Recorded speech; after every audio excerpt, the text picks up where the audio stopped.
पर हमारी सभ्यता की ही हत्या करी जा रही है, ये सब हम लोग देख रहे हैं। आपको बताया गया कि पार्लियामेंट में एक दिन में 170 लोग सस्पेंड कर दिए जाते हैं, कोई डिस्कशन नहीं होता, इंपॉर्टेंट बिल्स 2-2 मिनट में पास कर दिए जाते हैं। मीडिया सरकार की प्रोपेगेंडा मशीन बन गई है, मेन स्ट्रीम मीडिया, ज्यादातर मीडिया। न्यायपालिका भी चरमरा गई है, उसकी स्वतंत्रता चरमरा गई है, और हम देख रहे हैं उसका दायित्व है संविधान की रक्षा करना, मौलिक अधिकारों की रक्षा करना, लोकतंत्र की रक्षा करना, रूल ऑफ लॉ की रक्षा करना। इन सब चीजों की रोज हत्या हो रही है, लेकिन हमारी न्यायपालिका खामोश है। हमारे इलेक्शन कमीशन को बिल्कुल सरकार का तोता बना दिया है, कंट्रोलर एंड ऑडिटर जनरल का भी करीब करीब यही हाल कर दिया है, सारे इंस्टीट्यूशंस को धाराशाही कर दिया और सांप्रदायिकता, झूठ, नफरत सब फैलाई जा रही है, बिल्कुल ऑर्गेनाइज तरीके से सियासत की वजह से फैलाई जा रही है। सवाल ये है कि हम क्या करें, ऐसे वक्त में हम क्या करें। देखिए, मेरा ये मानना है कि आज वो वक्त आ गया है, अनफॉर्चुनेटली, जैसा बड़ा सिविल सोसाइटी मोबिलाइजेशन 74 के दौर में हुआ, उसके बाद हाल में जब एंटी करप्शन, जिसको अन्ना मूवमेंट कहते हैं, उस समय हुआ, उस तरह का बड़ा सिविल सोसाइटी मोबिलाइजेशन या मूवमेंट आज नहीं खड़ा हुआ, और उसको खड़ा करने की जरूरत है। कुछ शॉर्ट टर्म हमारे ऑब्जेक्टिव्स हैं और कुछ लॉन्ग टर्म ऑब्जेक्टिव्स हैं। देखिए, शॉर्ट टर्म में तो हमको सबसे पहले तो हमारा काम है कि कम से कम 24 में मोदी को रोकना। इसको रोकने के लिए सिविल सोसाइटी क्या कर सकती है? सिविल सोसाइटी काफी कुछ कर सकती है। सिविल सोसाइटी, जैसे मोहम्मद अदीब साहब ने बताया कि भाई हम लोग अगर इकट्ठा होकर और इन पॉलिटिकल ऑपोजिशन पार्टियों को, पहली बात तो अगर सिविल सोसाइटी खड़ी होती है जमहूरियत को बचाने के लिए, लोकतंत्र को बचाने के लिए, तो ऑपोजिशन को भी उससे स्ट्रेंथ मिलती है। आज तो वो लोग बहुत वीक महसूस कर रहे हैं। असल में हुआ ये है कि पिछले कई सालों में, क्योंकि चुनाव जो है पैसे का खेल बन गया है, तो सब लोगों को पैसे कमाने होते हैं, पैसे जुटाने होते हैं चुनाव लड़ने के लिए, और उसके चलते हुए भ्रष्टाचार बढ़ा है और ये लोग सब कमजोर हो गए हैं। और भाजपा उसी का फायदा उठा रही है कि सेलेक्टिवली ये सारी एजेंसी उसको यूज कर रही है, जिसको भी दबाना होता है उनको दबाते हैं, इनको यूज करके अपने लोगों के ऊपर कुछ नहीं करते। जब लोग डिफेक्ट करके उनके पास आ जाते हैं तब सबको छोड़ दिया जाता है। लेकिन अनफॉर्चुनेट चीज ये है कि ज्यादातर ऑपोजिशन कमजोर हो गई। हमको जो एक उम्मीद की किरण बिल्कुल साफ दिख रही है वो राहुल गांधी की शख्सियत है। राहुल गांधी की मुझे ऐसी शख्सियत दिख रही है जो बिल्कुल एकदम रैमरॉड स्ट्रेट खड़े हैं और अपना काम कर रहे हैं, जो सही बात है वो बोल रहे हैं। लेकिन एक आदमी तो पूरा जमहूरियत को, अपनी पार्टी को ही नहीं बदल सकता, तो सिविल सोसाइटी का इसमें बहुत बड़ा रोल है। पहली बात तो अगर हम लोग ऑर्गेनाइज हो जाएं और खड़े हो जाएं, तो जैसे मोहम्मद अदीब साहब ने बताया, हम लोग ऑपोजिशन को भी स्ट्रेंथन भी कर सकते हैं, उनको एकजुट भी कर सकते हैं। वो काम सिविल सोसाइटी ज्यादा अच्छा कर सकती है बजाय इन पॉलिटिकल पार्टियों के। दूसरी बात, ये ईवीएम का बहुत बड़ा मुद्दा है। मैं तो आज भी एक केस लगा था सुप्रीम कोर्ट में, अनफॉर्चुनेटली फिर से उन्होंने एडजर्न कर दिया और मार्च में 3rd वीक में लगा दिया है। मैंने इसको बहुत अच्छी तरह से स्टडी किया है, ये जो voting machines, electronic voting machines का मुद्दा और ये वीवीपैट, इन दोनों को आसानी से मैनिपुलेट किया जा सकता है। एक सिटीजन्स कमीशन की रिपोर्ट आई है जस्टिस लोकर के नेतृत्व में, जिन्होंने साफ साफ लिखा है कि ये मैनिपुलेट करे जा सकते हैं।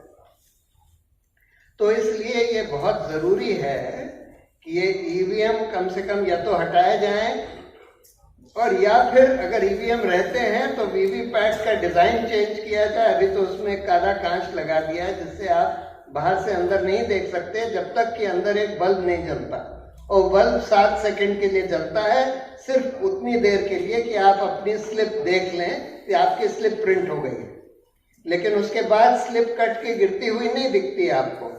और जब लाइट बंद होती है उसके बाद उस वीवीपैट मशीन में क्या होता है, क्या चीज प्रिंट होती है, क्या सिग्नल कंट्रोल यूनिट में दिया जाता है, ये किसी को नहीं पता, क्योंकि उसमें जो सॉफ्टवेयर लोडेड है वो किसी को नहीं पता।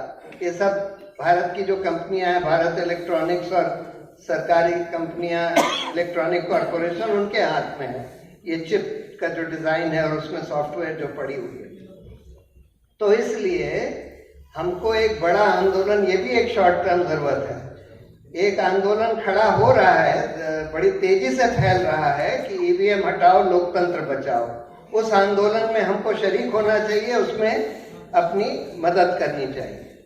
तीसरी बात, देखिए मेन स्ट्रीम मीडिया सरकार के हाथ में भले ही हो, लेकिन आज एक बड़ी भारी ऑल्टरनेट मीडिया खड़ी हो गई है जो यूट्यूब पर है, जो इंटरनेट पर है, जो सोशल मीडिया पर है, और उसके जरिए हम सही बात, ये लोग देखिए ट्रोल आर्मी इन्होंने बना रखी है, झूठ फैलाते हैं, नफरत फैलाते हैं। हम लोग वॉलंटियर आर्मी सोशल मीडिया पर बनाकर दूसरा काम कर सकते हैं कि सच फैलाएं, प्यार बांटें बजाय नफरत फैलने। और सही, ये लोग इतिहास को तोड़ मरोड़ के झूठ बोलते हैं, झूठ बोलकर नफरत फैलाते हैं। हमको सही इतिहास बताने की जरूरत है। ये काम भी सिविल सोसाइटी आसानी से कर सकती है, हम लोगों को बस ऑर्गेनाइज होने की जरूरत है। एक बड़ा आंदोलन इस समय बेरोजगारी के ऊपर शुरू किया जा सकता है, जिसका नेतृत्व यूथ को करने की जरूरत है, क्योंकि यूथ जो है सबसे ज्यादा अनएम्प्लॉयमेंट के इशू से प्रभावित है। अनएम्प्लॉयमेंट का बहुत बड़ा मुद्दा है और बहुत तेजी से अनएम्प्लॉयमेंट बढ़ता जा रहा है, और इस पर एक बहुत बड़ा आंदोलन, जैसे कि एंटी करप्शन का आंदोलन हुआ था, उससे भी बड़ा आंदोलन आज बेरोजगारी के ऊपर खड़ा किया जा सकता है। और क्योंकि ये मोदी सरकार ज्यादा जिम्मेदार है इसके लिए, इस प्रॉब्लम के लिए, इसलिए इनको पॉलिटिकल चोट उस आंदोलन की जरूर महसूस होगी, जैसे एंटी करप्शन मूवमेंट की पॉलिटिकल चोट उस समय कांग्रेस को महसूस हुई थी। तो ये भी काम सिविल सोसाइटी का है और हम लोग को करना चाहिए। ये शॉर्ट टर्म और लॉन्ग टर्म के बीच का है, लेकिन कुछ लॉन्ग टर्म काम है। देखिए, जब तक हम इलेक्टोरल रिफॉर्म्स नहीं करेंगे, जुडिशियल रिफॉर्म्स नहीं करेंगे, बहुत सारे रिफॉर्म्स की जरूरत है। हम लोगों ने 2019 में एक छोटी सी बुकलेट निकाली थी, रिक्लेमिंग द रिपब्लिक, जिसमें बहुत सारे विशेषज्ञों ने आकर एक क्या पॉलिसीज हम लोग की, इलेक्टोरल रिफॉर्म्स की, जुडिशियल रिफॉर्म्स की, पुलिस रिफॉर्म्स की, एग्रीकल्चर रिफॉर्म्स की क्या क्या होनी चाहिए, वो सब उसमें दी थी। उसको और रिफाइन किया जा सकता है, ये लॉन्ग टर्म का काम है। हम लोगों को, सिविल सोसाइटी का ये काम है कि वो पब्लिक इंटरेस्ट में इस तरह का एक रोड मैप निकाले, और सारी जो पॉलिटिकल पार्टीज हैं, कम से कम ऑपोजिशन पार्टीज, उनको बाध्य करे कि भाई आप लोग इसको मैनिफेस्टो में डालिए और इसको मानिए। राहुल गांधी वो बात सब कुछ कर रहे हैं जो हम लोगों ने 2019 में अपने रिक्लेमिंग द रिपब्लिक वाले मैनिफेस्टो में लिखी थी, लेकिन सबको करनी चाहिए, सारी ऑपोजिशन पॉलिटिकल पार्टीज को उसके ऊपर खड़ा करना चाहिए। लेकिन ये एक लॉन्ग टर्म जरूरत है। लेकिन मेन चीज ये है कि हमको एक सिविल सोसाइटी को फिर से खड़ा करना पड़ेगा, एक बड़ा मूवमेंट सिविल सोसाइटी का बनाना पड़ेगा। और एक तो खैर ये कम्युनलिज्म वाला बहुत बड़ा इशू है, जिस पर हम लोग बहुत सारी चीजें कर सकते हैं। एक तो अपने सोशल मीडिया टीम को यूज करें इस नफरत को काटने के लिए, प्यार बांटने के लिए, असली इतिहास बताने के लिए। और दूसरी बात, हम लोग जो एक ये कम्युनल हार्मनी काउंसिल्स बनाए डिस्ट्रिक्ट बाय डिस्ट्रिक्ट, जिसमें कि उस डिस्ट्रिक्ट के जो मशहूर लोग हैं अलग अलग संप्रदाय के, जो जिनको लोग मानते हैं उन लोगों को हम इकट्ठा करें और उनके दो काम हैं। पहला काम तो ये हो कि भाई जो इस तरह के फंक्शंस हैं जिसमें कि सारे कौमों के लोगों को बुलाकर सेलिब्रेट किया जा सकता है, वो काम करें।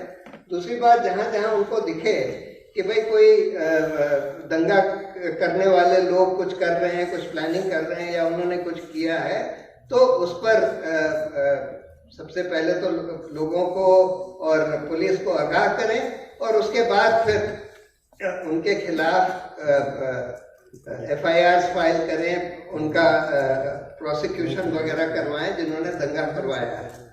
तो ये सब काम भी सिविल सोसाइटी का है और हम लोगों को करना चाहिए। हम लोग कई बार ये अज्यूम करते हैं कि वे पॉलिटिकल पार्टियां करेंगी और जब तक पॉलिटिकल पार्टी नहीं करेगी तो सिविल सोसाइटी नहीं बाहर आती, लेकिन हमको इसको रिवर्स करना है।